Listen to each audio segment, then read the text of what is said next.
ঠকেছি তো কি হয়েছে, মানুষ চিনতে শিখে গেছি। প্রিয়জন চিনতে চান? তাহলে একবার বিপদে পড়ে দেখুন, যাকে পাশে পাবেন সেই প্রিয়জন।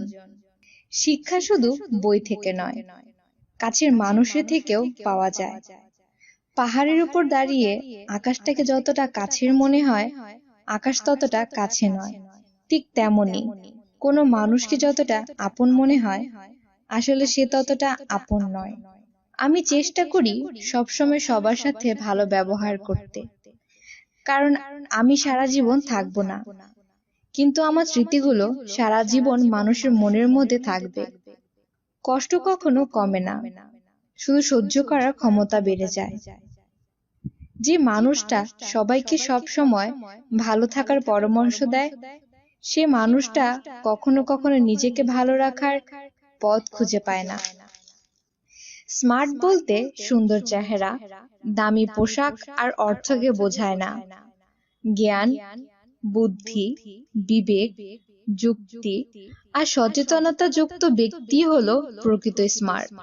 সাফল্য তার কাছে এসে ধরা দেয়, যার কথার চেয়ে কাজের পরিমাণ বেশি। কারণ যে নদী যত বেশি গভীর, তার বয়ে যাওয়ার শব্দ তত কম। কাউকে ঠকিয়ে যারা নিজেকে বড় ভাবে, তারাও একদিন ঠকবে। অপেক্ষা শুধু সময়ের। জীবনে পিছিয়ে পড়া বলে কিছুই নেই। মনে রাখবেন, টিকিটের লাইনে শেষ ব্যক্তিটাও একসময় কাউন্টারের সামনে ঠিক পৌঁছে যায়। যে ধোঁকা দেয় সে চালাক হতে পারে, তবে যে ধোঁকা খায় সে বোকা নয়, সে বিশ্বাসী। কিছু মানুষকে 99 দিন উপকার করো, আর একদিন না করতে পারো, তাহলে সেই ওই একদিনটাই মনে রাখবে। আগের 99 দিন সে ভুলে যাবে। আমি সবার মন ভালো রাখার চেষ্টা করি, কিন্তু সবাই ভুলে যায় আমারও একটা মন আছে।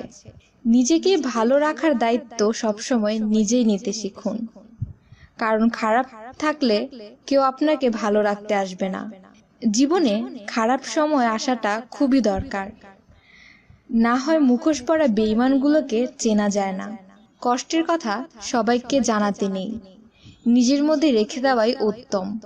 খুব আপনজনের কাছেও নিজের দুর্বলতা প্রকাশ করা উচিত নয়, কারণ খারাপ সময়ে তারা সেই দুর্বল জায়গাতেই আঘাত করবে।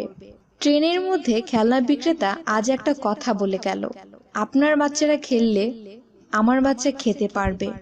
পৃথিবীটা হচ্ছে একটা আয়নার মতো, তুমি সবার সাথে যেমন ব্যবহার করবে, যেমন মনোভাব পোষণ করবে, ঠিক তেমনটাই ফিরে পাবে প্রতিদানে। বেশি ভালো কখনো কখনো ভয়ঙ্কর হয়ে দাঁড়ায়। আমাদের সবচেয়ে বড় রোগ হলো লোকে কি ভাববে।